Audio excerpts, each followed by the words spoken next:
Commission and Beach Stewardship Committee Joint Workshop of the City of St. Pete Beach. Let's stand for the Pledge of Allegiance, please.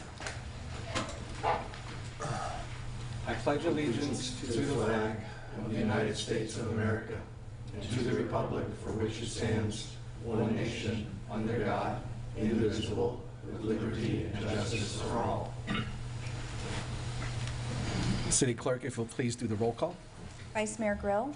Here. Commissioner Frislowski. Here. Commissioner Grouse. Here. Member Resnicki. Here. Member Welch. Here. Member Kurzman. Here. Member Marriott. Here. Chairman Rothenberger. Here. Mayor Petrilla. Here.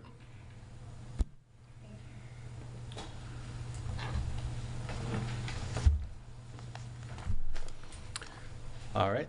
Matthew, I think you're up. Yes, thank you, Mayor. So what's in front of you today is the beach ordinance that came up in first reading and prior to second reading was tabled so that we could work through it with the Beach Stewardship Committee and then eventually have a joint workshop. So what we also included in the agenda was the minutes of the meeting that I attended and worked through line by line the ordinance with the Beach Stewardship Committee. There were changes they recommended, and essentially the version of the ordinance that's in front of you is the updated one based on first reading in front of the commission, and that's kind of where we left off. So those changes have been included, and that's the same version that the Beach Stewardship Committee reviewed, I believe, last month, and that's the version that we're working off of.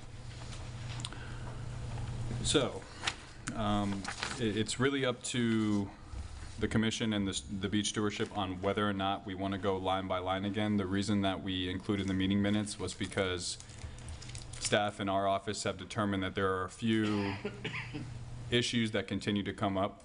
The biggest one being cabanas and how we address that, chairs and umbrellas, how we deal with them at nighttime.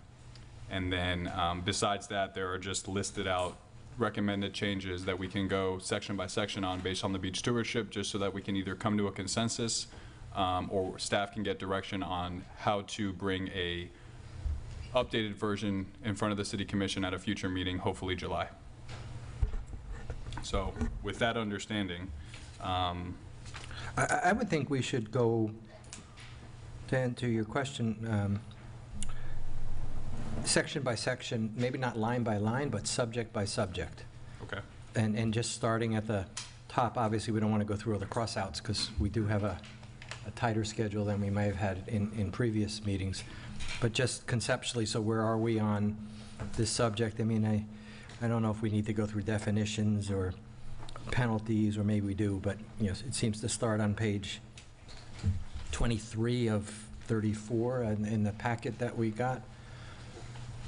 So if we could do that. We could do that as well. And if there's no issue, we take no issue and just move on to the next one, just so we get through it from cover to cover. And I mean, if we just start real quick at 6.5, I think those are really going to take a minute or two because the beach stewardship wanted to leave public beach lands in section 6.5, and like I said at that, which is page 2, at the bottom, top of page 3. My suggestion was the whole purpose of this comprehensive beach ordinance is to have a one-stop shop in the ordinance where all the regulations pertaining to beaches will be. We purposely took it out of 6.5 because we address the public consumption of alcohol under Chapter 95 as we get there.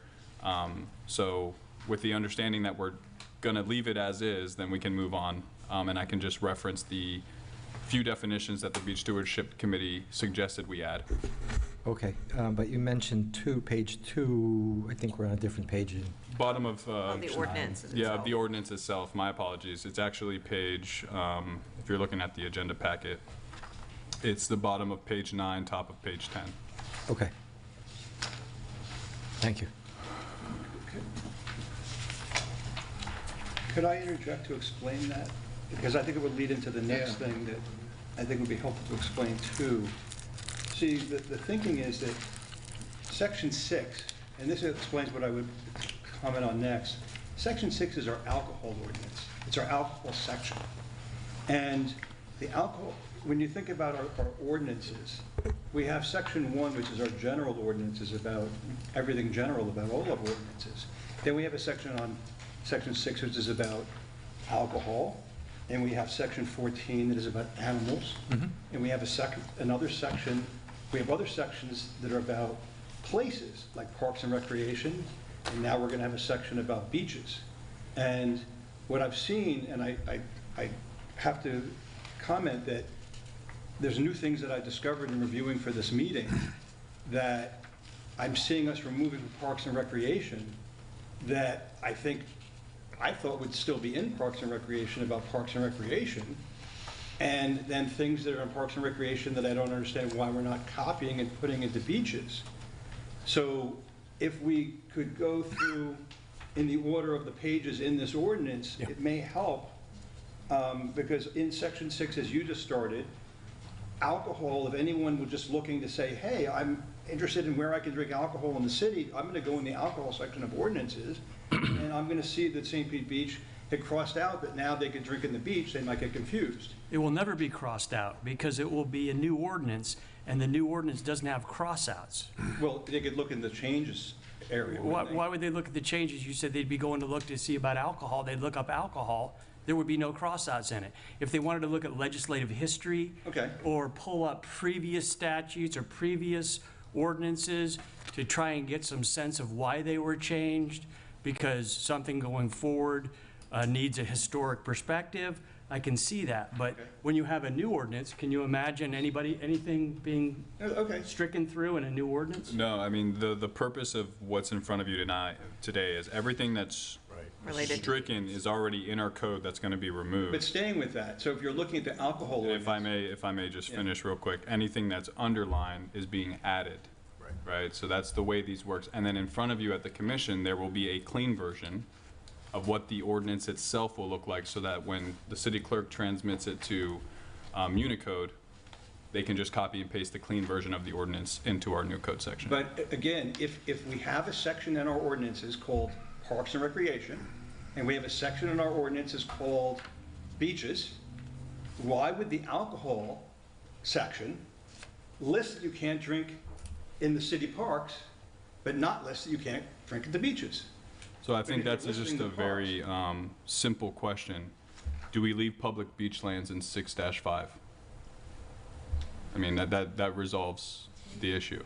I mean, that's kind of why we're in front of you all They're today. parallel. Parks and beaches are reason parallel. for doing this is to bring all the beach issues together. It truly is. But just to kind of hone in on what the question Mr. Kurtzman is saying is he wants to leave it in 6-5. And the whole point why we're trying to get direction here is because I wanted to discuss everything that the Beach Stewardship Committee said, so that when we draft something in front of you, it has now been blessed by the board that you told us to bring it in front of, and it is, I guess, more efficient for approval purposes. I may clarify. I'm only asking if beaches have a section and parks have a section, why would beaches be any different than parks in the alcohol section? I guess it depends on the definition of beaches, because we have public beaches and private beaches, and they have to have specific definitions, and to include alcohol in beaches in an alcohol section, we're going to have more definitions in the alcohol section to define what beaches we're talking about.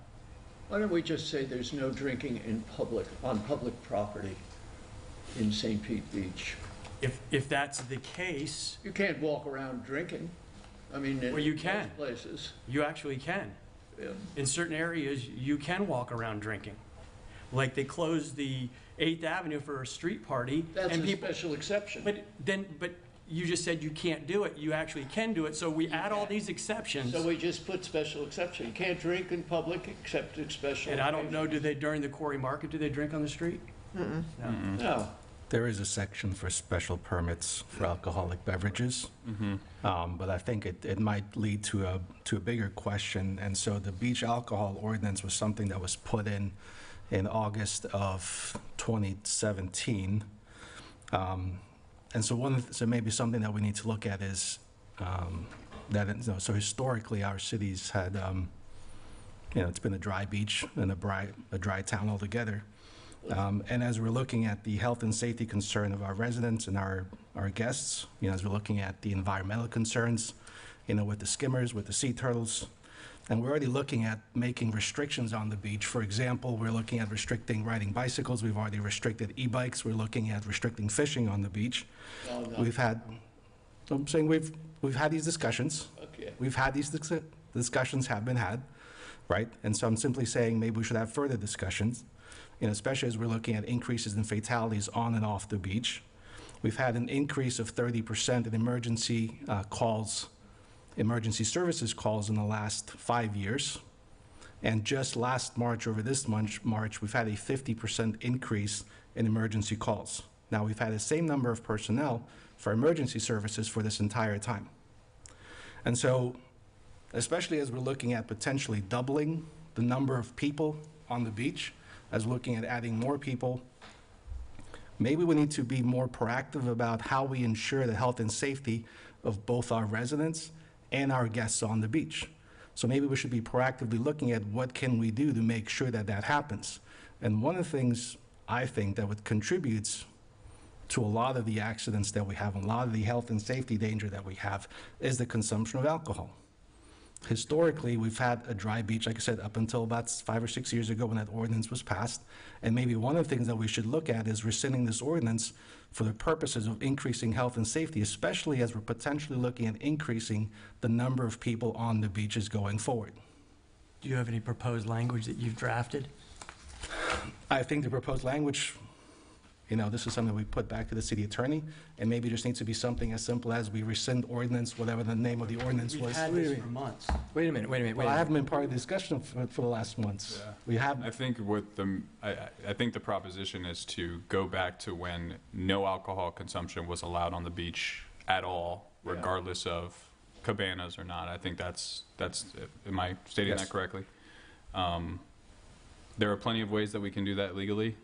We don't necessarily need to rescind. We could always amend what's currently there if that's the decision that the commission wants to go. But what we did was try to update what we currently had, essentially based on workshops and public input and things of that nature. So, clarification. Sure. So, the beginning of this, a paragraph or two ago, was looking at section 6.5, and I think John's point was that if somebody looked at just this section and the all public beach lands are stricken and beaches aren't mentioned at all in the ordinance, they might assume that they can drink on the beach. Mm-hmm. And so I'm assuming that later in this beach ordinance, alcohol is dealt with. Correct. And that's why it's taken out of here. Correct. Right? Mm-hmm. So it's not that we're not going to address drinking on the beach further in the ordinance. Correct. It's just that at this point we're looking at, in the alcohol ordinance, do we want to leave Correct. any reference to drinking on the beach, or do we not? Or do we want to only reference drinking on the beach as a C section, whatever about the beach? And just to like when There's a clarification. that is correct, and I will say, because right now you're looking at the strike through, but once this is approved, there will be no strike through. Right. So that section will then say public streets, public sidewalk, city park. So no one will know that it was ever there, right. Just to clarify. But you are absolutely correct. It's addressed in Chapter 95 under food and consumption, which we thought was more appropriate because we're talking about non-alcoholic and alcoholic beverages. And then as we work our way down, there's a whole permit process for the consumption in cabanas. Right. So yes, to answer your question, yes. So right now, we're just trying to say, in the alcohol ordinance, do we reference the beach at all? Absolutely. Okay. And I think, though, if you look at my next question, which is the next page, 14-2. So if we could, respectfully, if we could just go section by section. Once we get a decision on 6.5, then I think we should move on.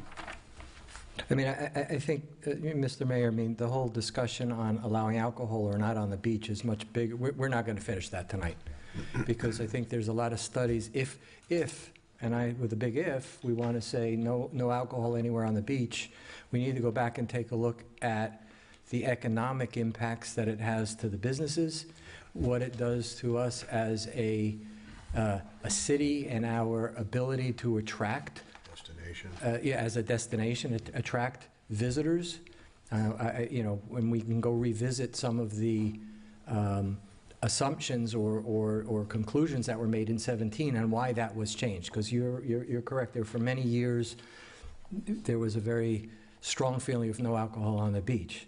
I believe the cabanas and the what do I call it, the demarked areas was a way to find a middle point in the quote family-friendly, no alcohol environment versus what's happening in the locations that we compete with, to try and find a middle point and with the businesses to be able to attract and retain some of that market that may or may not have gone to other locations, because to some people, I mean, you know, some people love to drink and some people don't like to drink, and they don't want to be around it, and other people want to be around it. I think the problem we're having, my personal view with alcohol is on the beach, is that the demarked areas are not being respected.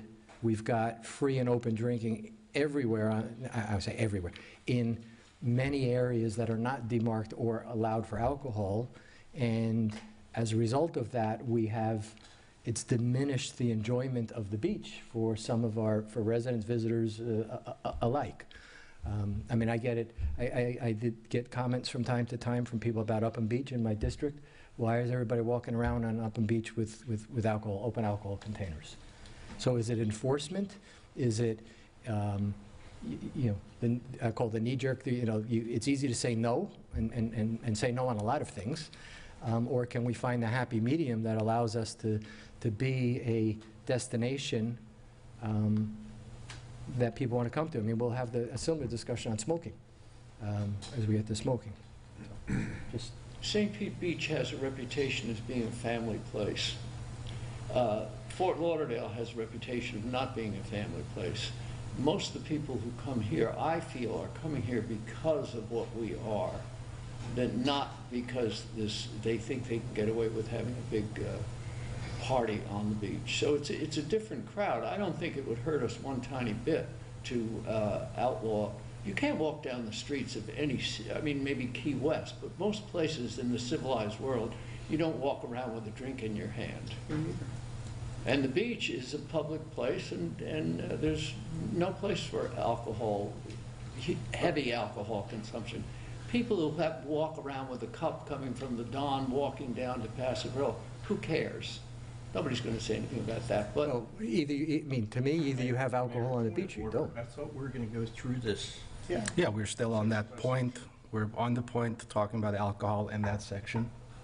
And we're talking, and well, so here's, sure, but here's the point. If we just leave it in that section in 6-5, and it's nowhere else in the beach ordinances, we do not have to have it in two places. We can have it in one place, no alcohol in public in the city, with the exception of special permits that are issued. That covers it. And it simplifies the ordinances, it simplifies our enforcement, because we do not have to worry about enforcement. The hotels don't have to worry about putting up markers. We don't have to worry about, are you in this section, in that section, you can go here, you can't go here, who's got a wristband, who doesn't have a wristband. And it significantly improves the health and safety of our residents and our guests. Not all the beaches are public. So the only public beaches are Paso Grill, Sure. County Park, and Upham. So that's not really achieving it. Correct. That was the issue. Yes, sir. Quick point, just housekeeping. Because of our time, I would like for us, if you need to speak, raise your hand and be recognized by somebody there. I'll recognize, if that's all right. Thank you. But we do have to go through this section by section, or we'll never get done. Yep. Agreed. Yeah, just to clarify for the public, we removed it because the idea was put it in Chapter 95. It's in multiple places in Chapter 95 as a prohibition generally, unless we get to the application process in which it's allowed. You scroll down on page 10, I believe, of your agenda, page 3 of the ordinance. You know, we still allow, I mean, this whole section still allows for an application process to consume alcohol on public streets, public sidewalks, and city parks through an application process, right? So if there was ever going to be an application process for public beaches, as there are for all the other public places in the city, we found it more appropriate for that application process to be under beaches. Right, so if you leave it here, then you're going to have I'm assuming you're going to have an application process, just like you do for public parks, in which you're allowed to consume alcohol based on certain parameters. And then what you would do is you would have an application process under 6-5, because you left it there, instead of having it under Chapter 95, which is where we moved it. So I just wanted to clarify now, it's really, that's the purpose of this discussion. We're willing to do whatever the commission and the beach stewardship wish. But it's also for enforcement purposes. We're going to have a beach manager. She has a one chapter ordinance that she can review for enforcement purposes as well. Same with the sheriff, so on and so forth. You know, we can get into the sections. To me, the ordinance just needs to be clear and easy, as Mr. Kurzman said, just easy to understand. I have a question on the size of my tent. I mean, I go to the beach, you know, I have where alcohol, beach alcohol, boom, is here. I mean, that's more structure than content. I think the structure is easy. The content is what we should be spending our time on. I have one question. So I've been approached for speakers' comments. It's my understanding we don't take comments at a public meeting. We had an opportunity to submit public comment within 24 hours of this meeting. I have received 2 speaker cards while sitting here right now, so I'm just letting you all know that that just occurred. We posted a notice on how to submit comments, and because of our time limitations, we're going to stick to exactly what we posted. Okay. So you guys want to come back to 6-5? I'm okay with it as drafted. Okay. So am I. Sorry, Mayor. Yes. Just one question. I'm good moving forward. I know we brought this up at the Beach Stewardship Committee, because the confusion, I think, could be addressed later, because we had confusion, or I personally had confusion, in identifying private versus public beaches. And, you know, when we get to the permitting and application on the upcoming section, it addresses commercial businesses or properties, you know, on the beach. So later on, we can clarify it, but because there's a lot of properties, condominiums, Block M&N is a good example, that's private property. They fall under the same thing, or are they allowed to consume alcohol? Do they need to get a permit and so forth? But I know we might get to that later, Yeah. so Thank you. if we have to come back, that's the reason why, is because without that wording here, saying beaches blanket in general, people are going to think, well, it's the commercial hotels or resorts that have to get a permit, not the condominiums or private properties. So I'm just putting that out May I there. speak? Thank you. Yes, sir. And I also would clarify that the word public there would add confusion, but my reason for raising it was purely administrative, because we have a parks section of the ordinance already. This exercise was purely to move things that were in the parks ordinance into park section into the beach section. Therefore, anything in the alcohol section shouldn't have to be touched, whether it moved from, because we're just moving from parks to beach. If you're in the alcohol section, things that move between parks and beach don't matter, because you're over here in alcohol. That's what my point was. Yep. So similarly, when we get to birds or any other thing, when you're moving between parks and beach, you don't have to touch the other sections. That's all that I was trying to express. And just to clarify, we were not just looking at one section and moving. We did a thorough review of the entire code, and every section that referenced beaches has now been moved to Chapter 95, right? So we didn't just single out parks. We went through the entire thing. It was reviewed by the planning board too, because there's land development code regulations that were amended as well. So I just wanted to clarify that. Could I speak again then? I think we should move on to the next section. Thank you, Mayor. Yeah. So the next comment started in intent and purpose by the beach stewardship, section 95-1, unless you guys want to go page. Sorry, which page is that? I've got way more comments before that. There's way more before that. Anything new from the beach stewardship meeting that's not incled in our notes, in the minutes? Yeah, because Well, I we're mean, going off the meeting minutes. In 14.2, on which is page 5 of 27, 14.2, it says the feeding of birds on public streets, sidewalks, right-of-way, or parks or beaches. So again, we're crossing out beaches and leaving parks. So if we have a park section and we have a beach section, why would we cross out the beaches and leave the parks? We have two sections. They're equal sections in our ordinances. So why would we say, well, now we're going to say, beaches we shouldn't mention that you can't feed the birds in the beaches. We should only mention you shouldn't feed the birds in the parks. Are we mentioning feeding the birds on the beaches? That's exactly what we're doing. Okay, so it's the same as the alcohol. We're crossing out beaches, and then we're addressing it in the new Chapter 95. On That is going beaches. to be all of the regulations related to beaches. But we still have a section. We still have a section of our ordinances called Parks and Recs, and we have a section of our ordinances called beaches. They are equal sections in our ordinances in the books. They're equal. So why, if we have two equal sections of our ordinances, would we even mention parks then?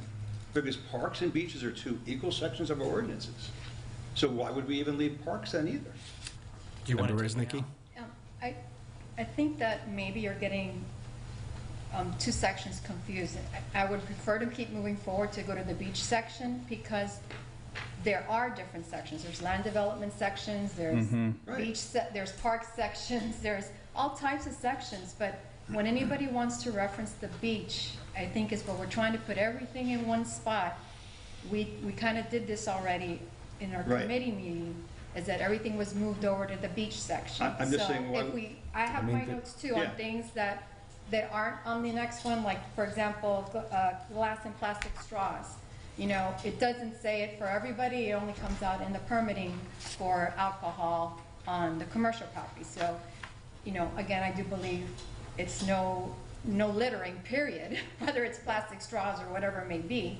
But again, it's removed, but it's moved elsewhere. So it might be fine if it's in Parks and Recreation. Maybe Parks and Recreation has to go back to their ordinance and look at their ordinance later, but I think we need to just deal with the beach ordinance because we're going to run out of time. Yeah, I think there's many things that can be in multiple sections in the city code. And so that's, for the purpose of this discussion, we'll agree that that can happen, but for now, we're going to deal with the beaches.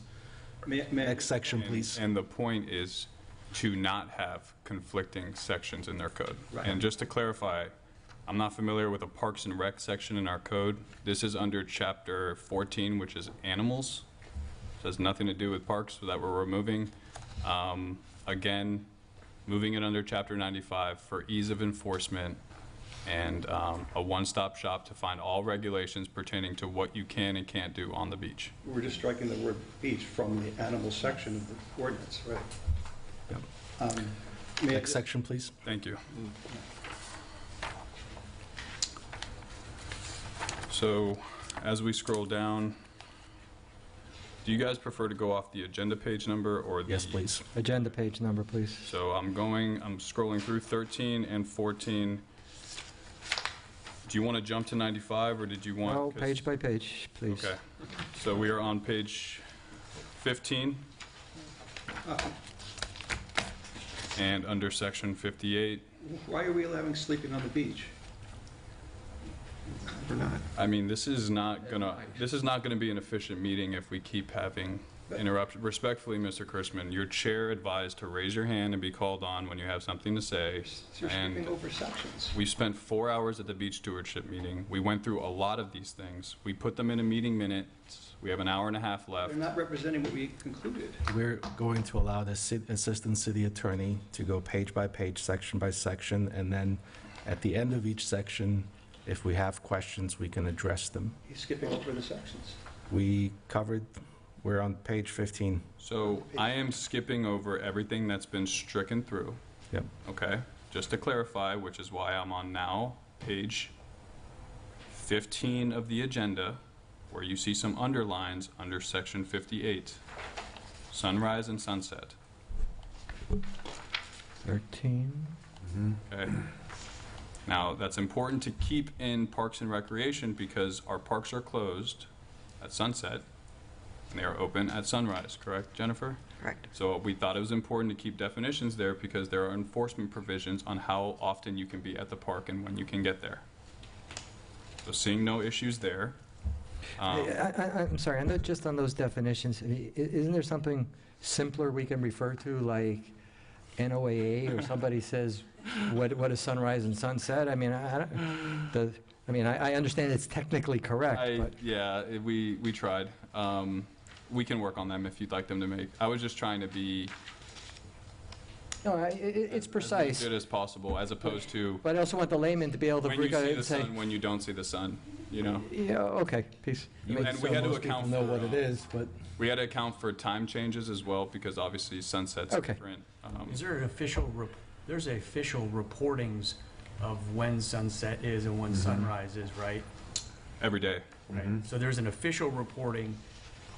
Maybe we can reference that, whatever that official reporting is, Okay. as the definition of what we're relying on as sunrise and sunset, since it changes by the second every day and changes by the minute, but is calculated and is easily, somebody with their phone can say sunrise this morning is going to be at 8:38, whatever.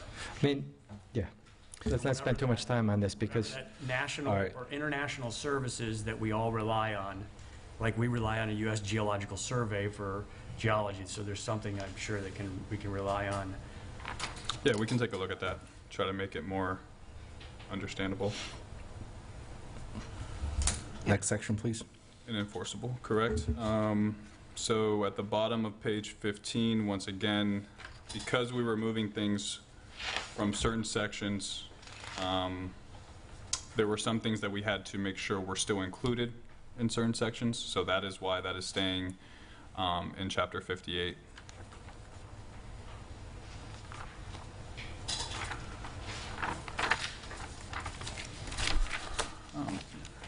So on the top of 16, but when we say acting by and under the authority of the city of St. Pete Beach, that's taking into account any permits or any approvals we have for special events, et cetera? Correct. Okay. Correct. Okay, thank you. So at the bottom of page 16, we removed sleeping during nighttime. We removed it because there's a certain provision in the beaches as well, but we wanted to make sure it was left in our parks for the sheriff's office. And again, this was, the first draft of this was in March of 2022. We've obviously struggled through getting something adopted, but there was a lot of drafts and rewrites. It went to the sheriff's office. They reviewed it for enforcement as well. I wanted their attorney to make sure that whatever we approve, they feel comfortable enforcing, because we've had an enforcement issue at times. And so some of these changes and additions were things that they suggested as well. So I just wanted to let you all know it was a collaborative effort when it comes to enforcement. I just have a real quick question on that, because I wasn't part of that. Was there consideration given for changing sleeping to loitering? Because there's more of a legal definition for loitering, and that kind of includes those folks that may still be awake, but have their little knapsack next to them, and they just haven't laid their head down on their sleepy head down on their knapsack yet. I love that idea. Yeah, we actually didn't put thought into that because I guess anyone at a park at nighttime is already prohibiting another section of our code, right? Whether you're sleeping or not, because you're not allowed to be there past sunset.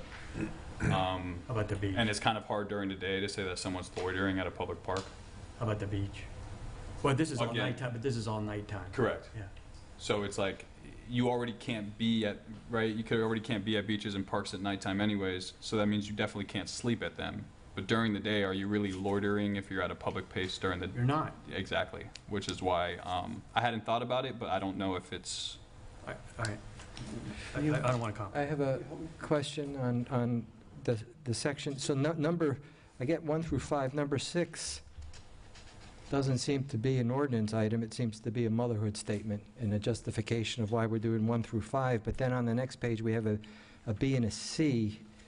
Oh, I guess B and C are not under 6. I mean, so I don't understand number 6.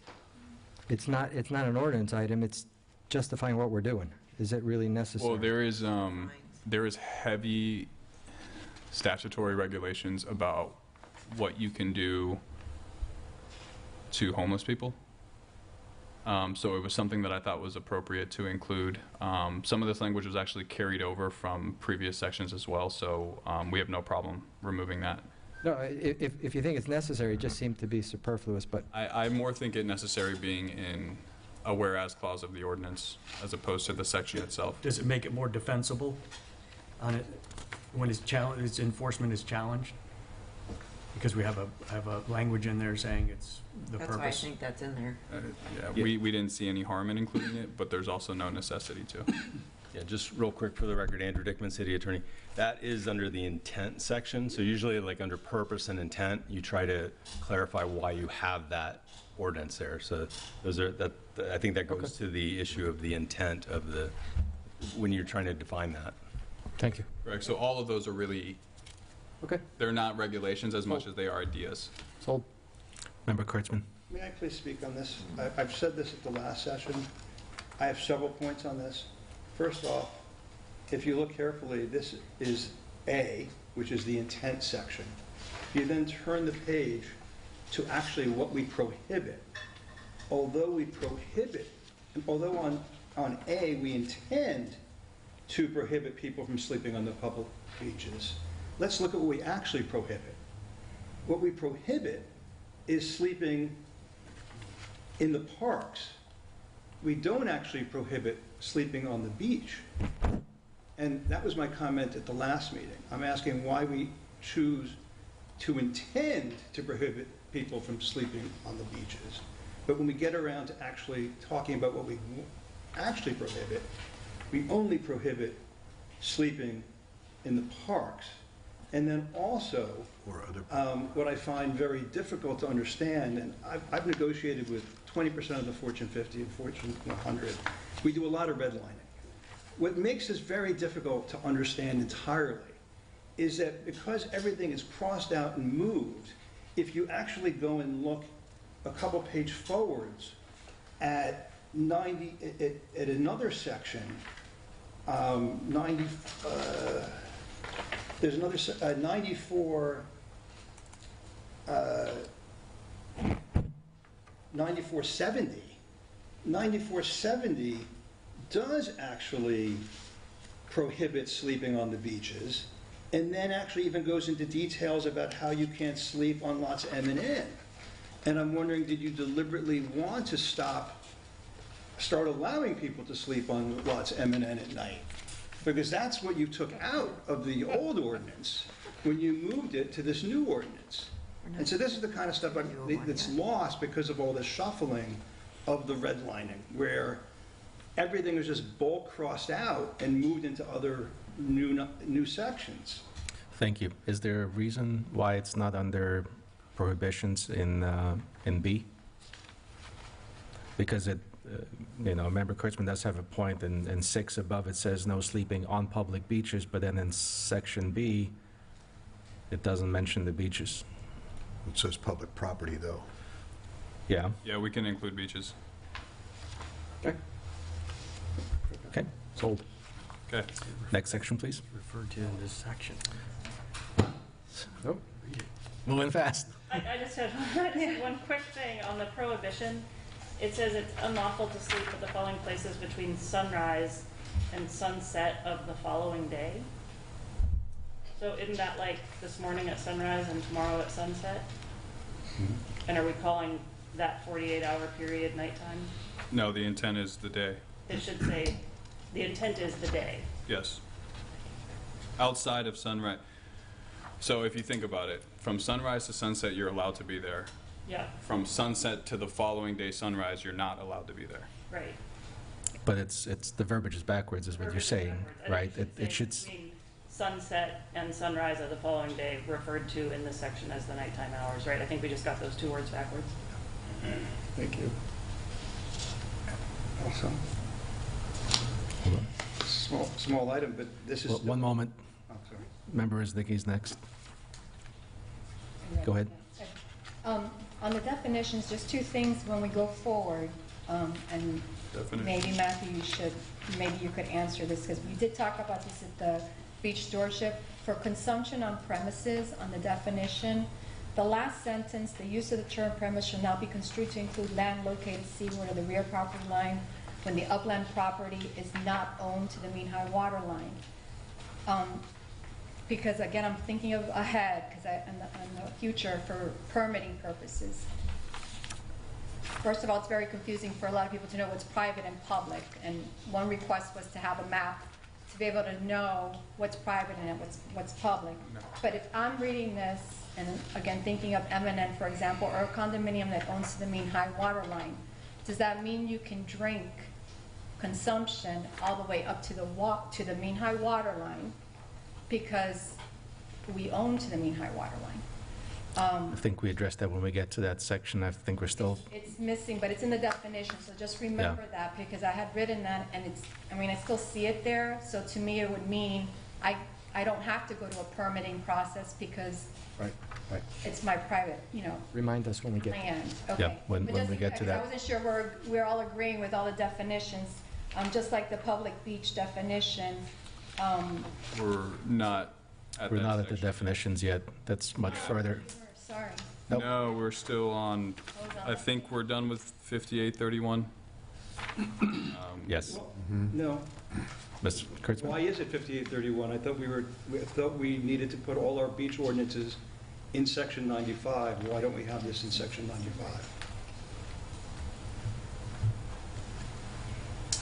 95? Okay. So we also have public parks, right, that we need regulations of. Okay. So I guess we can either add beaches here. I was just trying to be accommodating to the request of the commission and the beach stewardship. However, my idea would be to put it in chapter 95, like I've been trying to say, because I think that's more appropriate. This is under parks. This is under city parks. This is sleeping prohibited under parks, not beaches, right? I mean, to me, I just go back to the fundamental. Everything related to a beach should be under heading of beaches, so that if anyone wants to know about beaches, I go to beaches and I read. I want to know about parks, I read under parks.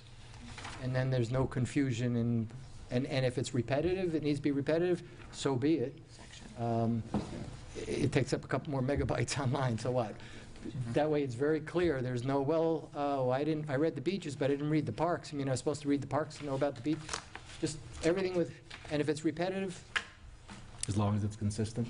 yeah. Correct. And simple to understand, because we want to make sure people understand it, and then it's also easily enforceable, right? And that to me are the two overriding factors, however we structure it. I think. Thank you. Sure.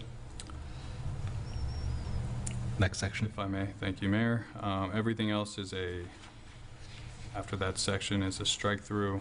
Once again, renumbering, cleaning up, we're taking sections out, we're doing other things. Chapter 94, section 94 is now, majority of it is in 95. So as I scroll down, I'm on page 22 Yep. of the agenda, in which chapter 95, the proposed new beach ordinance section is established. So, Okay. like Andrew mentioned, we'd like to start off with an intent and purpose. We think it's important. It shows what we're trying to accomplish with the development of this section. And then, to Betty's point, or to Member Resnecki, my apologies, we are on 95.2 now, the definitions that are being added to chapter 95. And Member Nikki, you were going to remind us of something, right? Should I remind now? Go ahead. The meeting minutes.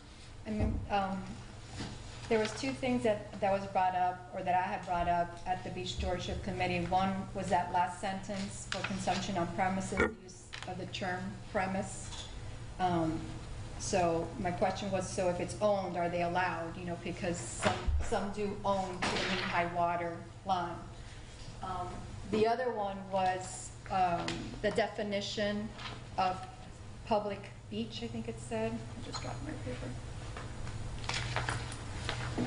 Sorry, I'm stealing yours, Mike. There is no, The public should meet the zone. The point was, again, without a map, of knowing what's private or public, if I look at it, and I'm thinking of code enforcement too, by the way, because this happens to me, I get all the calls. If you're just going behind the beach, you're gonna think that the public beach means all the way to vegetation, right? In some cases to the dune. But in some cases, it's all the way to the mean high water line. So unless we use the word public beach means a zone, or a public beach for public land, then, you know, it's kind of conflicting. I see it as crossing each other. Without adding the word private. I mean, I don't know how to do it, but I know I kind of mentioned this before with you. Isn't it covered by a combination of the beach definition and then the prohibitions on the beach, 9510? Between those two, it's... Correct. So we do not distinguish between public and private beach. Right. There's one definition for beach, straight from DEP, Florida statute. And just to clarify for the beach stewardship's purposes, all the changes that you guys requested are in the meeting minutes, but were not actually amended in the ordinance because the decision ultimately lies with the city commission. So I didn't want to do work and then have to undo work. So it's kind of hard because the agenda, I don't know if anyone printed it, but there is meeting minutes from page 4 to 5 to 6 that lay out exactly what you're saying, Member Resnicki. Public then be removed? And I don't suggest it. If you're just identifying what the beach is, the definition of the beach, why does it have to say public beach versus just the beach means the zone of unconsolidated, and then there's no... It does just say beach. What it does say, actually. It does just say beach. Yeah. So it's all beaches, whether public or private. Top of page 16 ordinance, page 23 of the agenda, it just says beach. Oh. Yeah. Okay. Member Merritt? So, and forgive me for being a little late to the party since this is my first meeting, but if there's no differentiation between a public beach and a private beach, and then in the further regulations, there are some things that are being regulated that are very unique. And so on private property, if we're not going to differentiate between public and private, you know, there's a lot of things I can do in my front yard that I can't do at the park over here. And to my knowledge, there are some zoning codes that cover those things, but it seems like something that we want to think real hard about in some of these further sections if we're not going to differentiate between public and private. And I'm sure you guys have looked at you know, the legality and the ramifications. But beyond that, we might want to think real hard about the intent and the ramifications to the individuals who own the property as we go through these sections. Yes? No. Go if you want to answer. I think that was more of a comment than a question, but have we looked into the legality? Yes, we have. We don't advise into distinguishing public and private beach. The reality is it's within our jurisdiction, and the city has the right to control it just like it does setbacks and side yard setbacks and everything else with private property.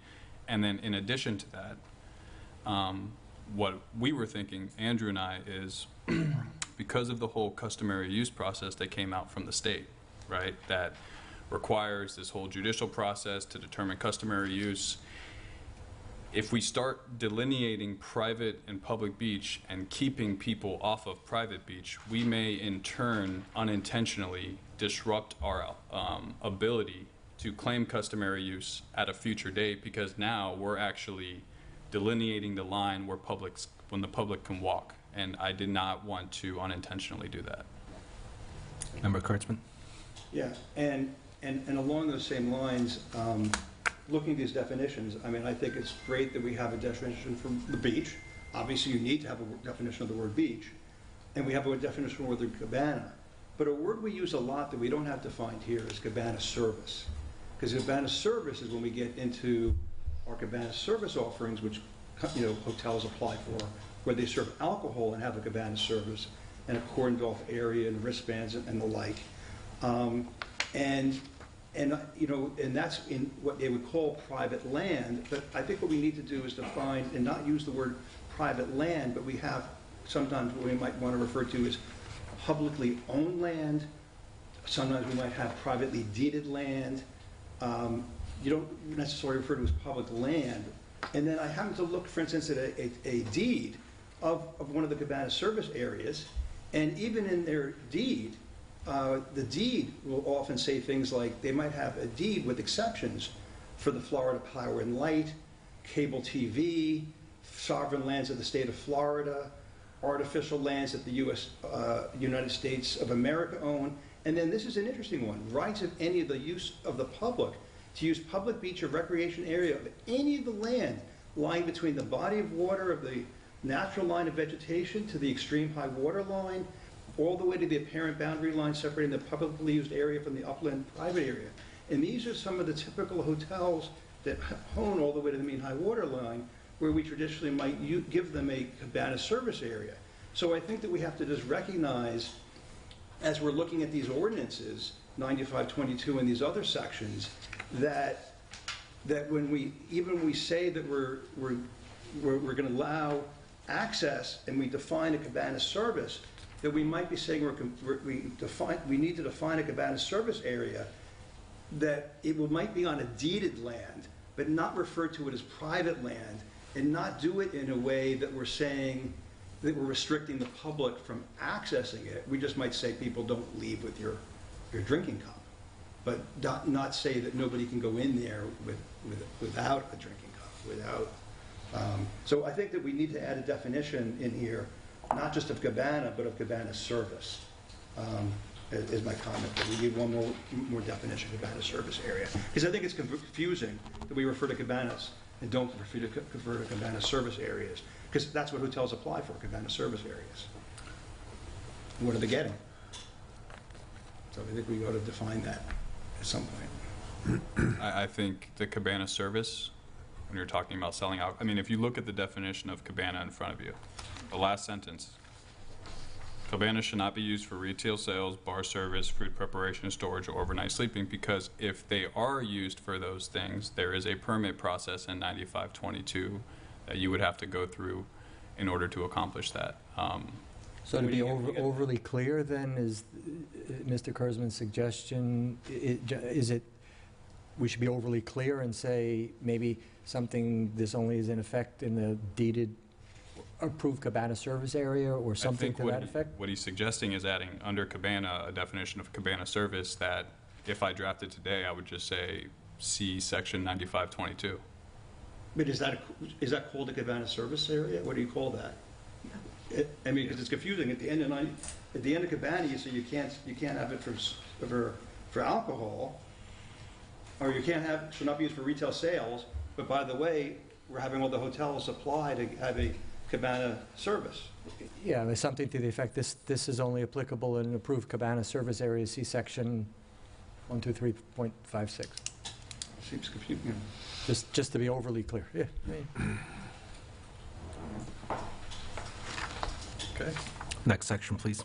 Any other comments on definitions, or are we? Do you have a definition for tiki hut, or is it a temporary structure? Temporary structure. Temporary structure, and tiki hut actually has its own section in the new chapter, because there are certain preemptions to tiki huts from the building code pursuant to statute, and we have a whole section pertaining directly to tiki huts as we work our way down. Yeah, I that's why I read it, and it talked about tiki huts, just didn't define them, and I assumed it was a temporary structure. It is. No, it's not always. So what I can do is if the commission wishes tiki hut, I can define it in 95.2 pursuant to state statute. Because like I said, it gets exemptions from the building code. There can't be hard wires. Yeah. While we're on definitions, I figured we'd throw it in there. Just point of clarification, tiki huts are already defined in the Florida building code, so. And it references as tiki hut. It is called, as referenced in the Florida building code. It comes from the state through the Florida building code, and there's a definition there. And we reference it in here as the Florida building code. See Florida building code. And we say Florida statute too. Perfect. Perfect. Okay. So, based on the previous comments, I will take staff and I will take another stab at sunrise and sunset as well. I'll just mention that. If there's no other definition questions, then we are on 95.3, page 24 of the agenda. So on the penalties, and I guess this is a appropriate time as any to ask. So one of the things we had discussed in previous meetings was enforcement. And we were going to take this and provide it to the sheriff's office and get their feedback, because it's one thing to put all this good stuff in place, but if it's not enforceable or for whatever reason, let's save our time and work on something more productive. So do we have that feedback, and have they been through this to say, Dave Airley, all of this is enforceable? Correct. The sheriff's office itself? Is that the question? Correct. Yes, and they actually told me where to find the penalties that they would use if issuing a ticket based on enforcement, which is where 60 days of imprisonment and $500 comes from. And then the last section, we added a potential to actually address it as a code enforcement issue pursuant to our code as well, depending on what the violation is. May I? Member Kurtzman? May I just add that this language is almost word for word already in our ordinances from 1960 and 1983 in section 1.14, section 1.14 of our general ordinances. This is redundant, and I believe it doesn't even need to be here. And in fact, by having it here, it's unnecessary. And the reason I found it is in the Parks ordinance, which is being deleted. It actually refers to 114 as the way to address it. And so when I've looked at 114, it refers to it, and 114 actually already has this. So this is the language that's already in our regular ordinances for all of the city's ordinances. So anytime anyone's violating anything in the city, it already has, this is the language that occurs. And it already even has that item, the third item, that repeated occurrences. So if like you haven't mowed your, whatever the normal city ordinances are, this is what occurs. It tolls and keeps happening. So this is, if you go into the ordinance book online and go to 1.14, this is what you're going to find. So I would suggest actually that you either remove it or just, refer to 1.14, because that way, when the city updates its regular laws, it'll happen for everybody. Beaches just like everywhere else, rather than be redundant. I think the commission's already established that as long as we're consistent, it's okay to have it in multiple places. So, appreciate you confirming that it's consistent, Member Kurtzman. Thank you. Next section, please. 95.4, chairs, tables, umbrellas, and cones. Do you have the meeting minutes? It'd be ideal if I have to go back and forth, but let me just see what the beach stewardship. 95.4, the suggestion was public and private, which I've discussed. There was a discussion on B, 95.4B. But before you go to B and A, we talk about beach table or umbrella which is in a location or is of a size which would interfere. It's kind of open to interpretation, right? We do eventually set the maximum tent size, but I don't want to be overly I didn't know if we should go seaward of the mean. I was more worried about people being in walkways when people are trying to traverse the beach. That's what I figured. So I kind of kept it open-ended in a way to where the beach manager can look at it and say, okay, this person's clearly in the way, you need to move. As opposed to saying, because then if you say seaward of the mean high water line, then someone's going to post up right behind. I'm sorry, my question was more on the size, not the location. Oh. You have it 10 by 10 in subsection D. Yeah. 10 by 10 for the 10. I mean, I just, if maybe it's too clear and too prescriptive to say, it can only be, 3 feet tall or whatever it might be, just to avoid problems. I mean, obviously, if someone puts a large umbrella in the middle of the walkway, somebody would ask them to move it. I don't know, if you think it's okay that way, and if the committee thinks it's fine, I'm fine. Sometimes it's good to be specific.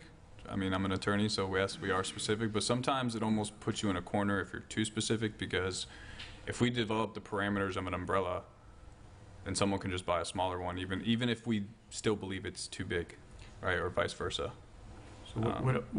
So we can take out the word size if you would prefer, just leave it location, or... I think the size is important, because I'm just telling you what I'm hearing, especially from Paradise Grill South and Paso Grill, as we lose beach and there is a tighter and tighter space, we have people getting out there early, and I'm going to call them tailgate tents. They'll put two next to each other down by the water line so that they can put their feet in the water, be in the shade, and have their music, and have as many people as they have to join with them, whether 5, 6, 7, or 8, and they're there for the day. And you have to walk all the way around the back side of them, almost to the sea oats or out into the water. How that gets defined as a violation, I'm not sure. I think that's kind of the intent that I see. Well, why don't we, because that was one thing that we had discussed multiple times. It's hard to articulate. We're maximizing the tent size, but we're not actually disallowing the combination of two tents. So now you have I guess a 20 by 20 feet, right? 20 by 10. So that's something that we can add in D. I was also thinking of the family reunion, or I don't know. I mean, I see mothers out there that can't be in the sun all the time. I mean, it's really up to the commission, but we were trying to be somewhat accommodating while also, you can't have a big 20 by 20 foot tent out there and take up too much space. For example, that's the kind of stuff I'm correct. seeing. That's kind of what I was. So yeah, we can add something in D. If you want to say, tents of this size may not be combined, something like that. Yeah, Place side by I don't know how to articulate it. Okay. We good with everything else in there?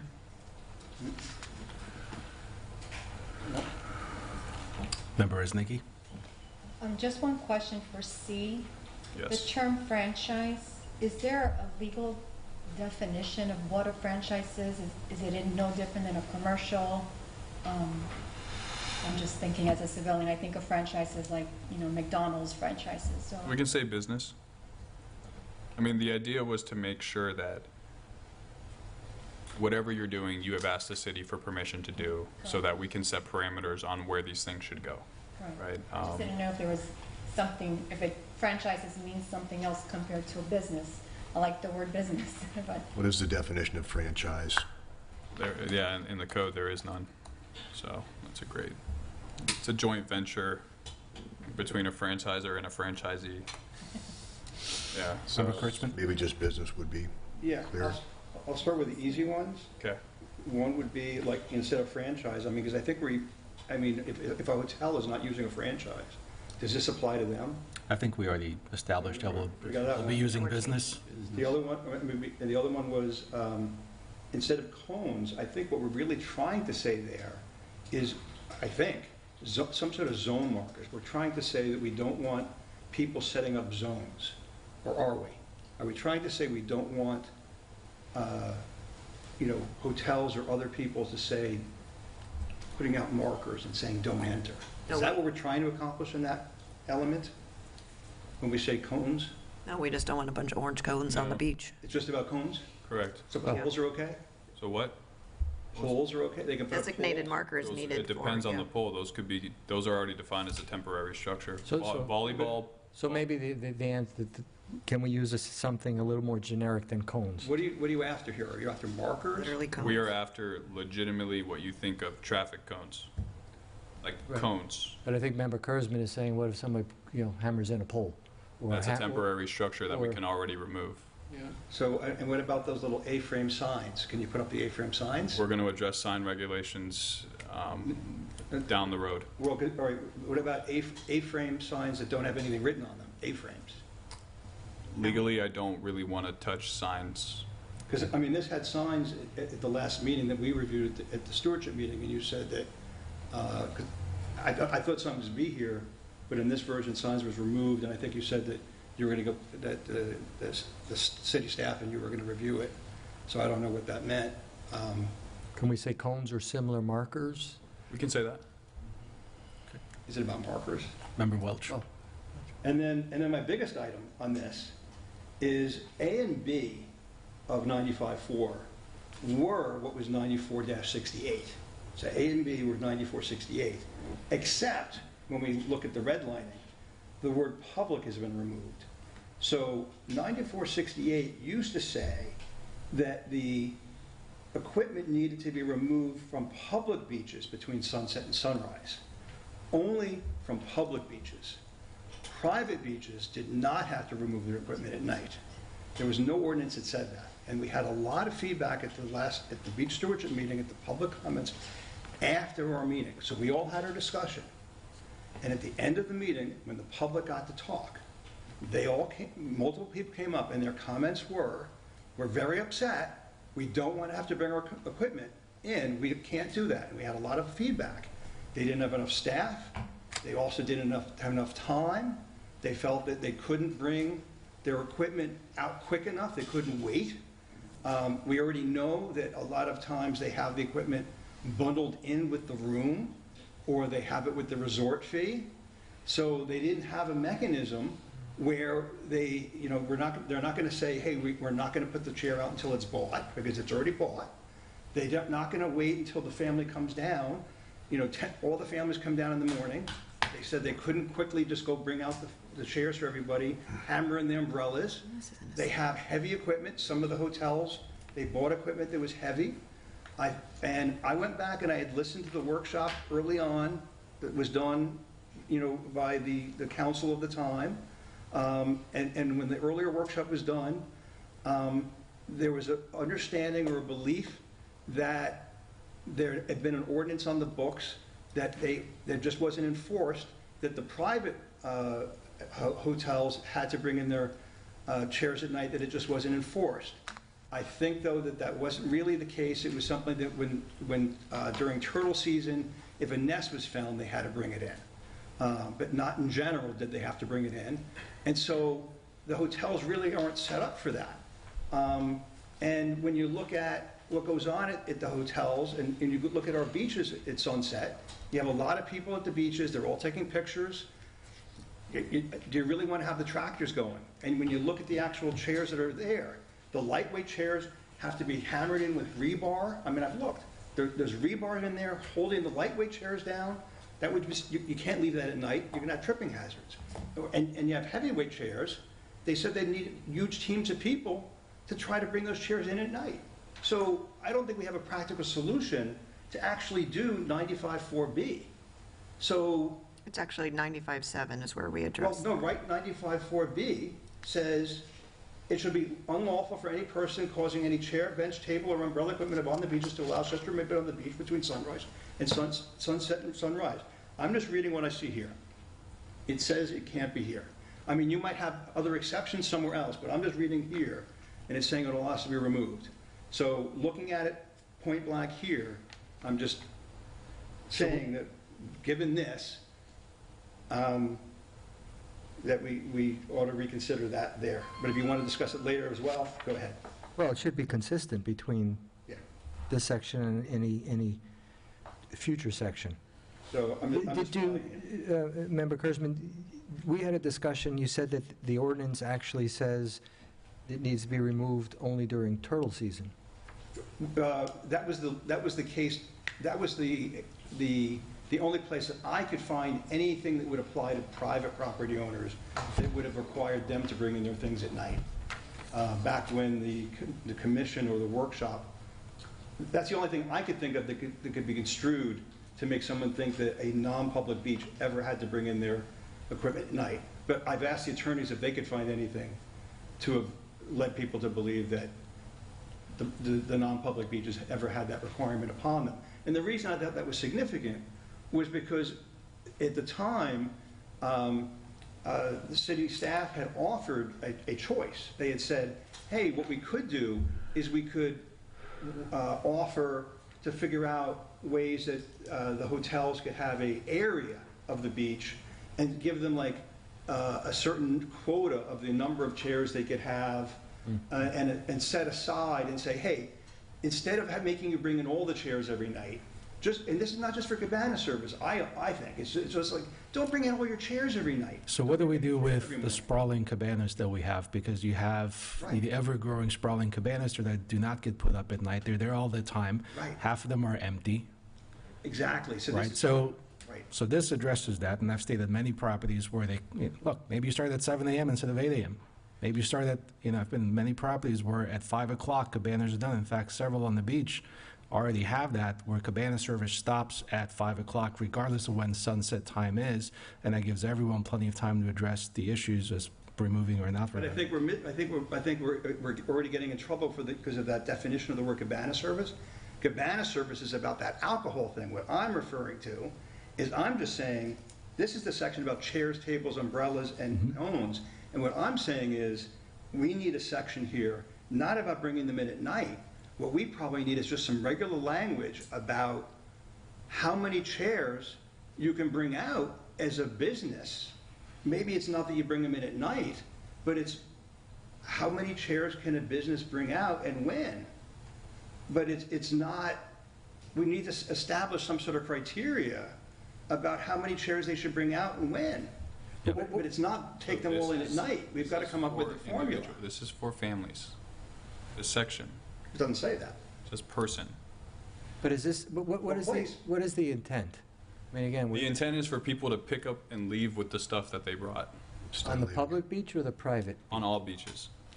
So we're telling the hotels, That's a different. get all your stuff off the beach. It's a different We section. removed the word public. And What about the thing condos? about transient lodging facilities and commercial operations, unlike private citizens that just go to the beach with their family, is any commercial operation based on this new code will be required to get a permit.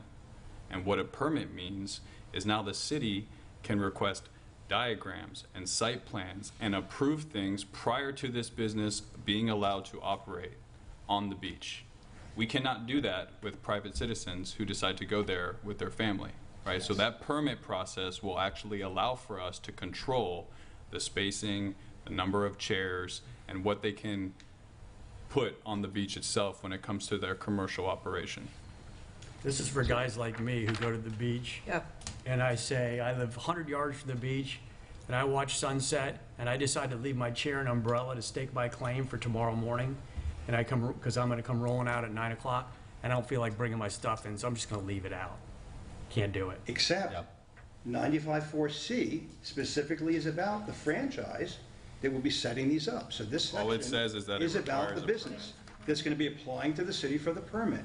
And because city staff is not the group to set policy, it is up to the city commission in this workshop here, or some group, to now set what that policy will be, to now set the policy that will be, what will be the policy on how will we set up the rules, so that when the staff will give those permits for the chairs for these franchises. These franchises are coming out to Pass Grill, and they're setting up these cabanas in Pass Grill without permits and charging their guests to come out there and leaving them up for the day.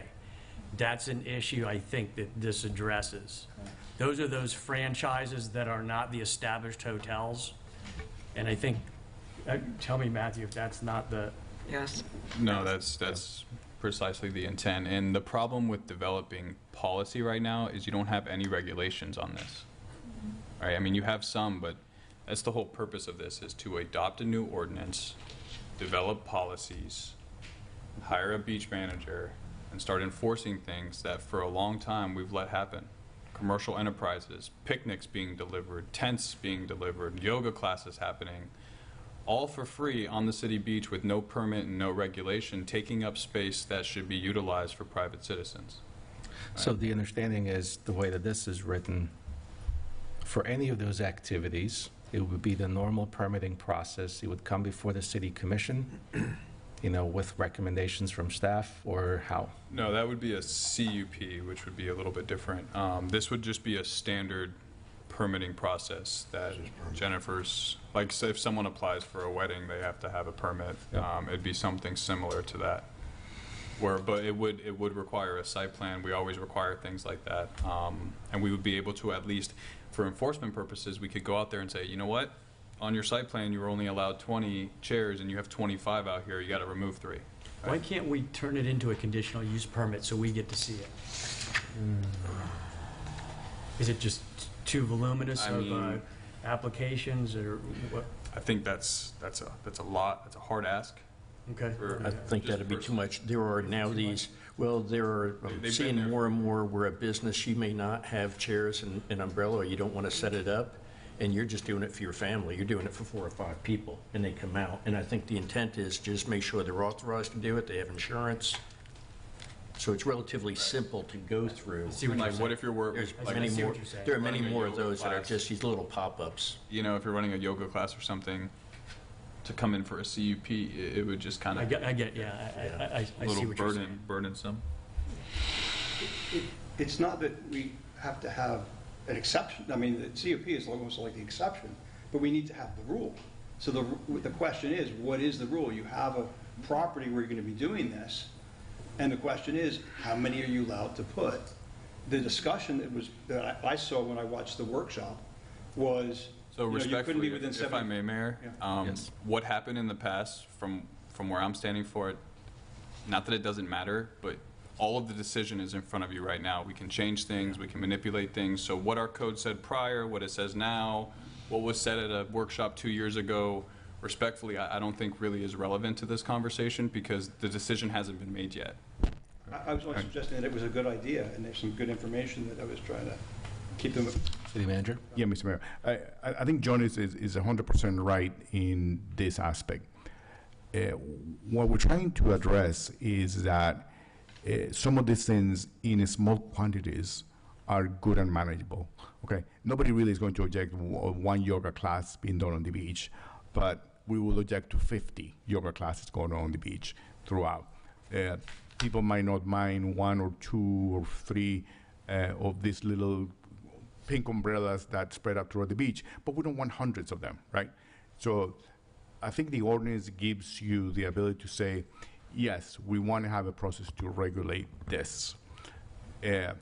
Once you have made that decision, I think the next step is we'll come back to the commission and say, okay, we're going to suggest to you some guidelines as to how many of each of this.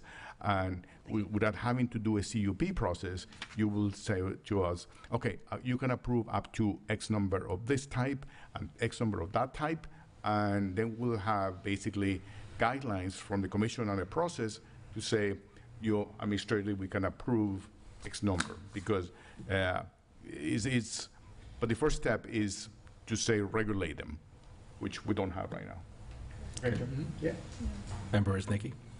I just wanted to say, I mean, I would like to keep moving forward because I think we're getting too detailed. We're talking about things that are too detailed that later the city will address. I think we've got the rule. Either we all agree with this rule that whether private or public, you're not going to keep anything on the beach overnight, but if you're a commercial entity or business or whoever, let's just say there's a private person who wants to run a business, you need a permit. Later on, the city will bring to the commission, if you want to talk about density and how many are going to be allowed or so forth, but we just need the rule, and I think we have the rule already, I think we just need to agree and just move on. Well, but are we going to remove sunset and sunrise? That's the question. Because that was the. I think we already agree that there's a permitting process that will be established for that. We're going to get to it eventually. Oh, in other words, So, okay. so next section, please. I think we are on 95.5. Bottom of page 18, or sorry, 25. thank you. Mayor, I had a question on Yes, sir. this. Does this cover the no sale of food on the beach, or is that covered better Solicitation. on page 20, on 22 and 27? Or is that covered under 9517 vending on the beach? Neither place seems to be clear that sale of food.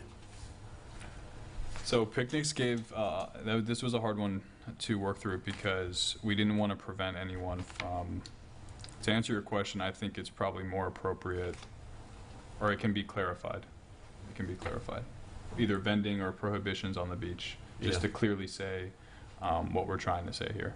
I mean, I've seen more recently a thing where Chick-fil-A had a tent on the beach, and I thought that's kind of odd to me that they would, is that allowed or not allowed? So that's what I'm asking to be clarified, whatever section is the most appropriate section.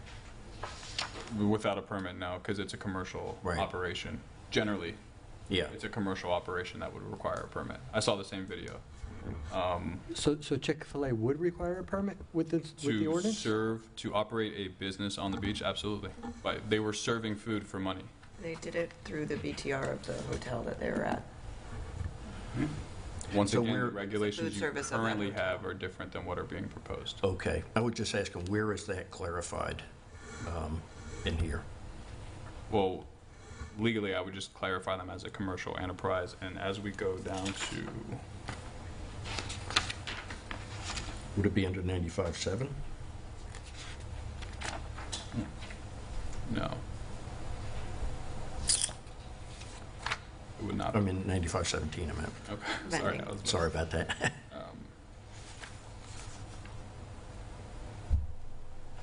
Yeah, I think it's probably important to include that there. Okay. I had a question. Sometimes being general with like commercial operation gives us enough teeth to actually go after anyone making money on the beach. Got a question on 95.5C.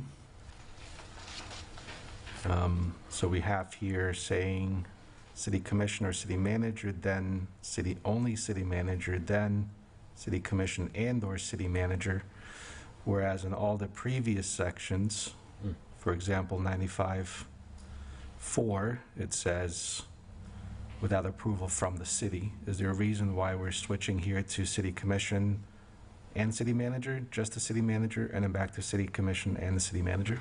I think the city commission has to approve it on public beach, and on private beach, it goes through the fire marshal and the city manager signs off. I think that's where. This is all in the same paragraph. It switches 3 times. Right, I'm Sorry, it just switches guessing that's twice. what it is, because there's 2 processes there for public beach and private beach. You're Now that specifically we're eliminating talking. the words public and private, that's probably where the confusion comes in. You're specifically discussing subparagraph C. Yes, and then in the previous sections, it just says the city. So should this just say, the city shall be entitled to authorize as such requirement as the city deems appropriate, right? With all requirements imposed by the city. It depends. If someone wants to build a fire, who do you want to authorize that? City manager, or do you want that to be a city commission decision? It's inconsistent in this one paragraph by itself. Well, that one is specific to building of fires. So it could be the city manager who's also defined up top, or his designee. I didn't want to make the decision for you, so we can either pick one, leave them both. Because if you put the city, then, I mean, I guess I didn't know who you want to make the decision about building fires, essentially. And do we want Because the fire marshal has to be involved. I mean, there's more things that need to go into building a fire than just building a fire. Should it be a special event permit? I mean, that's really. It is. Currently, if it's on private property, it goes through, the city manager signs off through the fire marshal with an event permit. Okay. If it's, someone comes to request to go onto public beach, currently those come to city commission. through the fire marshal with a special event permit? Correct. Hence why Like both the of them. Pass a Grill bonfire, that comes to you all every year Right. because it's on public beach. So private, city manager, The public, hotels, when it's not turtle season, will apply to have fires on their beach, and the fire marshal along with the city manager. sounds like we have a simple process already. I'm not sure if that's. So I'm guessing that's why it says it in that. No, I think we need to. To answer your question, because we're not distinguishing between public and private, we included both because each of them result in a different process. They're public lands, they come to the city commission. If they're private lands, they get signed off by the city manager without city commission approval. Therefore, there are certain situations in which each person is authorized, or the body and the city manager is authorized to approve the building of fire. So can you just try to simplify the wording, just for clarity for the uninformed reader? Sure. This is all 9460. Absolutely. City manager. Member Merritt? A quick question. Jennifer said something that struck me. The permitting of commercial activity going through the city and the prohibitions against commercial activity, does that prohibit then, like, say somebody has been doing a yoga class with the permission of a hotel on the hotel's beach, with this new ordinance, will that now no longer be allowed? They'll have to come get the permit from the city, regardless of whether they have permission from the hotel? My intent was just for the public beaches. But since we're not defining it, there is no... Yeah, no. So it depends on what that hotel's BTR says, in my opinion, right? If their BTR accounts for yoga class, I mean, because we do the same thing with the scooters and them being at a bicycle shop, right? You had to add the additional service that you're providing to your BTR when you apply at the city every year. And it would be a similar situation. If they're going to offer an additional service, then it should be added to their BTR as something that they're offering through their business tax receipt. That was just how I envisioned it, but ultimately that's a policy decision based on code provisions that have yet to be approved.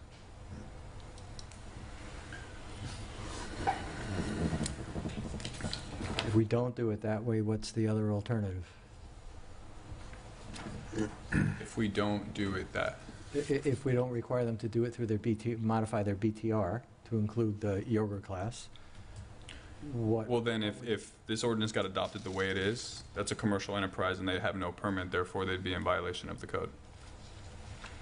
You're either under a business's BTR or you have your own permit to operate. Either way, you're permitted by the city to do so. Understood. Which is easier for a small business, someone running a yoga class? To come in here and ask for a permit, in my opinion. Although I don't deal with hotels regularly, I don't know how easy that is, but... That depends on if the city starts saying you can only have 4 yoga classes a day. I mean, you know, there's... I think it's more of awareness.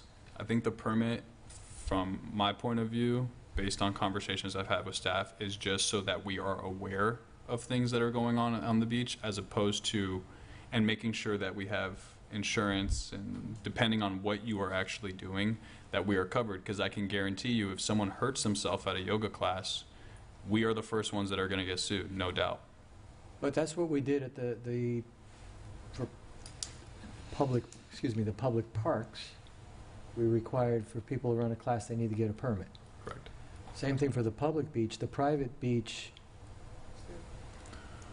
do we need to be involved? I mean, is it do it through the BTR and we're out of it? I mean, that's not our decision. If they want to run 5, if they want to now have on their private land 5 yoga classes between the hours of 8 and 10 in the morning, that's up to them, I would think. Members, Nikki? So could it become confusing though? Because some hotels offer, you know, resorts, 20 different types of activities behind the hotel, right? And there might be a question to the city, what's easier to manage? One application or BTR that says we run these 20 things, and our subcontracted instructors or paddle boarders or whoever, they've got a contract with them, right? And they're showing their insurances or indemnification, whatever, to the hotel. But the city just wants to know what's going on. And like myself as a private, you know, citizen, if I had a condominium, let's say, and I looked out my balcony and I saw somebody running a yoga class, and I'm going to know my condo association didn't authorize a class to be offered on private land that we own to the mean high water, then I can call the city, right? The city or code enforcement, right? And then they can come out. I mean, I think they're trying to be able to know what's happening. So you're suggesting BTR? Well, again, I don't know what's easier. Is the BTR easier, or is it easier for, like... So I think it's hard to talk about hypotheticals. What we were dealing with at a staff and legal level is we were hearing a lot of complaints. I often hear what problem were we trying to fix. The problem that we were trying to fix is a bunch of different businesses operating on our city that we had no idea about, causing chaos, blocking off private citizens. And we thought the best way to do that is to have you apply for a permit before you're making money on our beach, so that we can at least put some parameters on what you're doing. Hotels, transient lodging facilities are a whole different commercial business that have other regulations and state regulations and things that they have to go by that they get approved by the city. So the idea was to focus on the food delivery services and setting up a picnic on the beach, and I hate to say yoga classes, but whatever you're deciding to do, to try to get a hold of that. Can I bring up a quick point of discussion, because we are at 5:30? Yeah. And it doesn't seem like we're going to get to the next 10 pages. My suggestion would be that we adjourn at this point, schedule a follow-up Beach Stewardship Joint Commission meeting with the express intent of picking up at page where we are now. Tiki huts. How does that sound? Yeah, otherwise we're never going to get through this. Yeah.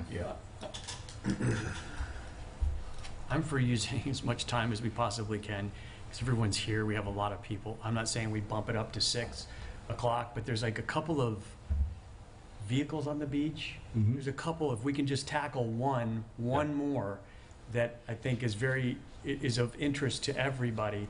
We can, if there's gonna be changes made, then we can get the city attorney on his way to making those changes. Maybe if we can just get through vehicles on the beach, even if they have to So, skip.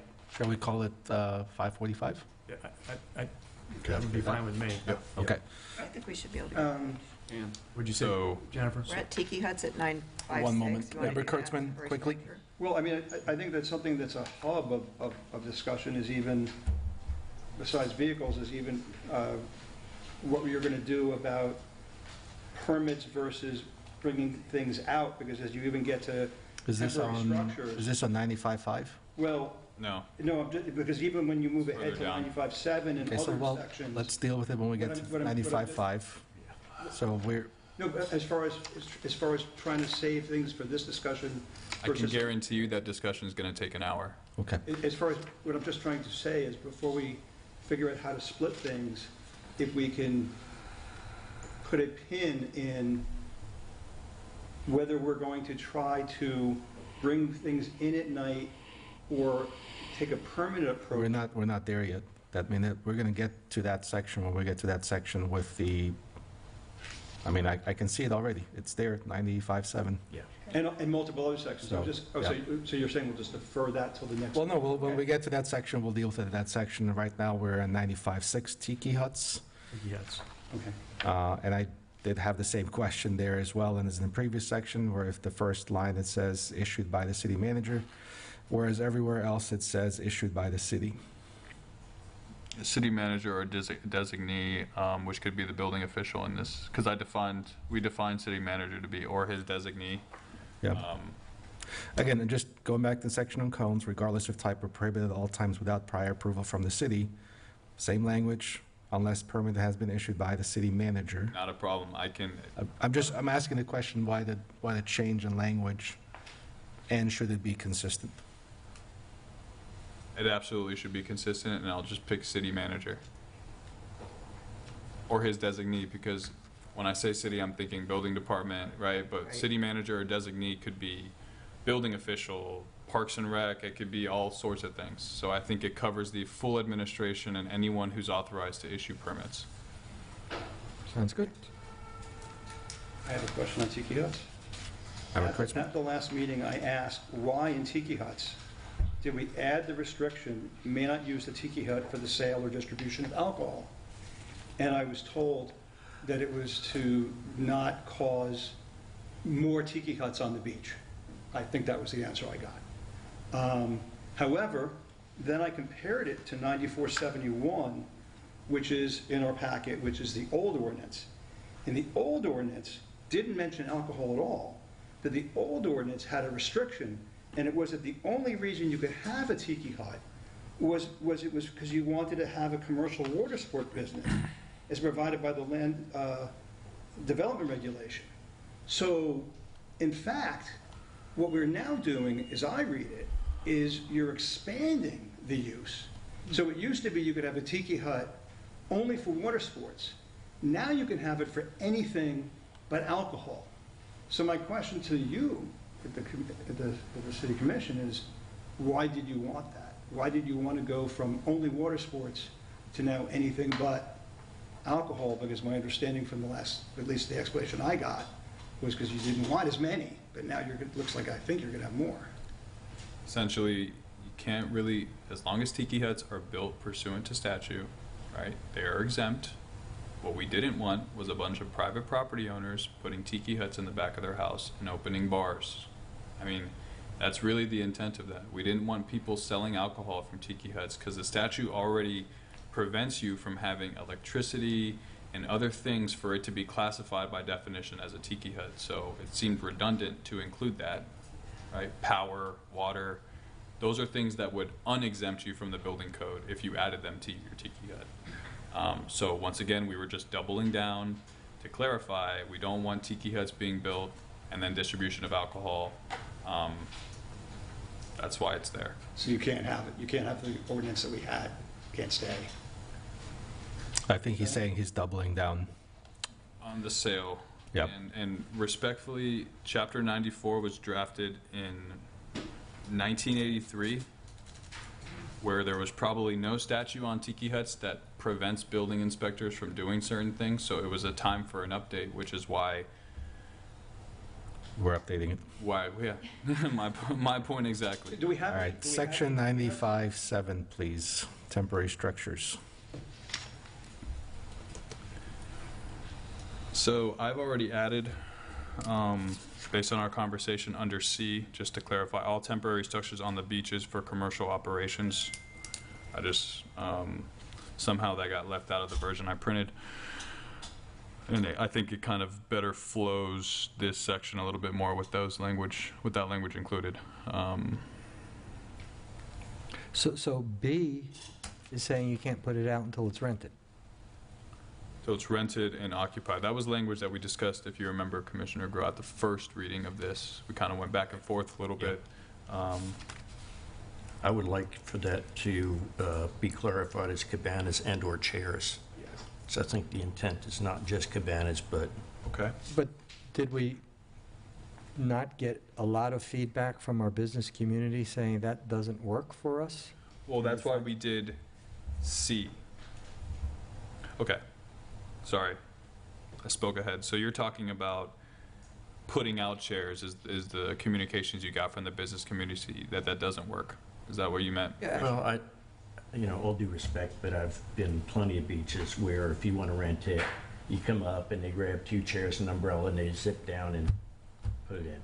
This is probably the biggest complaint that I get from residents. I doubt if I'm the only one, is that businesses come out and put out a bunch of chairs and cabanas or either or, and it seems like 3/4 of the time they're not being rented. Pastor Grill's lost 2 blocks of beach from 10th to 12th because it's umbrellas, cabanas, and chairs, all yellow umbrellas and cabanas, all from Paradise Grill north for 2 full blocks. It's full by 8:30 in the morning.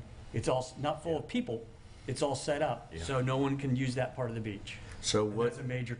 And what makes it further a problem is that one property, you may have a bunch of little skinny properties, and one property puts them all out there. So what it does is it then people that don't want to rent them go off to the side and start to go on somebody else's property. And it's really become an issue. I mean, Florida's a growing state, a lot more people going to the beach. It has changed a lot in the last 20 or 30 years. And things that were not too bad a while back are now becoming a bigger issue. And then we had that report this past week about cabanas and chairs being all the way up to the water line. And there was a... Yeah. And the fact that we've lost a lot of sand in the last year or two, too, like you said, as Commissioner Marone was saying, that the beach is really skinny out there right now, especially on Paso Grill. But I think we've got 2 problems. One is I mean, I call the BAU problem, unfortunately, of companies putting or businesses, companies, whoever, putting chairs where they shouldn't be. And I'm not saying I agree or disagree at this point, but we did have feedback from from the business community that this is problematic for them.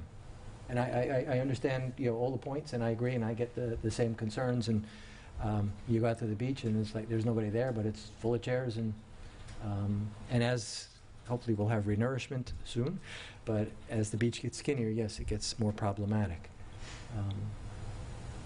Maybe going, I know we're trying not to do public and private, but.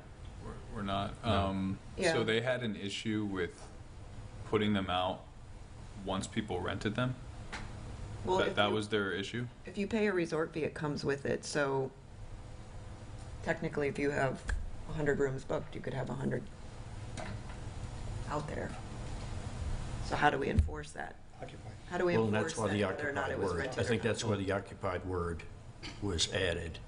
And any reasonable person who's, enforcing that Right. can see, it's really clear. People have sent me photographs over time. It's just, empty, empty, empty. It's not. So maybe Member Kurtzman? addressing that it says paid. I think we have a That assumes win-win there's a here, though. transaction And the separate. win-win is to address the concern about too close to the water. Item D already says they can be no closer than 75 feet to the sand. And to address that there are too many of them or too wide, that's where the permitting issue that we talked about in 95-4, or similarly here, you say there has to be a permit. So the permit should describe how many of these chairs, how many. I think that if we talk to the business community, I think they would prefer to agree to a fixed amount rather than having to bring them in and out each time. Just So come to a number, come to a May I ask where formula. the complaints, did they come from the extension of the resorts putting out the chairs, or did they come from places like County Beach? Like We have- the we have- individual vendors We have complaints right now that they're putting them from out? residents about both Upham and Paradise Grill, where the city permits this company to come in and set up the chairs and table, and I think the city gets a piece of the revenue. There's no revenue sharing, It's a lease. Yeah. so we lease. We don't get a So, percentage. so we can regulate that. Correct. If we give them a lease, we can regulate it by saying, you can't put them out unless they're rented.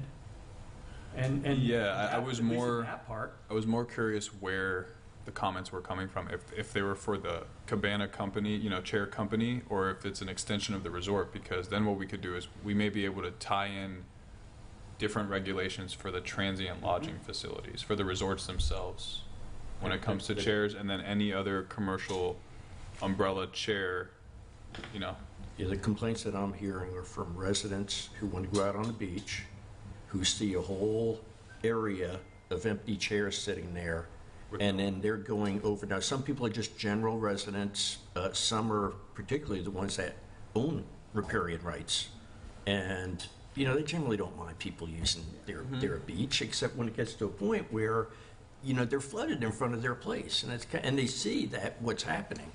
So it's almost like that commercial intrusion. They feel like, hey, because they're occupying their land without really using it appropriately, it's pushing that off onto neighboring properties.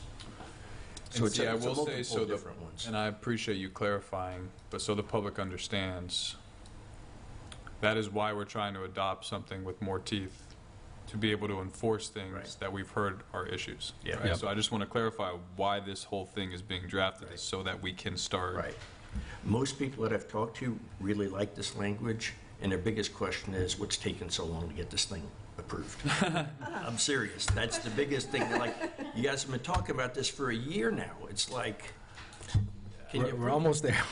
The last set that I got when I sent this out to people, I don't think I got a single comment back, which, it's good that we're going through it and fine-tuning it, but it seems to me most of the people that have been talking to me are relatively happy with the way it is. They're just saying, just I get it going. appreciate you saying that. Thank you. So It's been Member 15 Marriott, months in the- and then let's, Yeah, two very brief comments. And my first one is that I think that what you said, Matthew, about potentially tying it to the transient lodging, because I believe that the complaints from the businesses are those that do manage the chairs behind the lodging facilities. And their issue with putting them in and out every day is a lot the fact that you have a hotel with 100 rooms and you have 80 people who all show up at the exact same time of day. And then it becomes a customer service issue for the hotel as well as for the business who's servicing them. And then my second comment is just that I do know that a lot of those businesses that do have that do, run the business for renting the chairs and cabanas behind the hotels currently already have a permit with the city and a conditional use, had to get a conditional use permit at some point in the past. And would that be grandfathered in if they already have that, or does this new conditional? I was under the impression that only conditional uses were issued for alcohol and motorsports. Well, for the jet skis. For water sports. Not cabanas. And not cabanas. Yeah. And so if it's a company, and I don't know how their permits work, if they have a separate permit for water sports versus chairs, or if it's a company that does both, if they have a conditional use that covered their business in general. They wouldn't have to, legally, they wouldn't necessarily have to reapply. However, I would say that once these new regulations come down that weren't in place before, the city commission may want to review their CUP to determine if anything needs to be modified, which they have every right to do at any given time if they think that things are out of whack. Okay, all right, we are at 5:45. City Clerk, if you would please send out another survey so we can schedule something hopefully within the next 30 days or less. With that, this meeting is adjourned.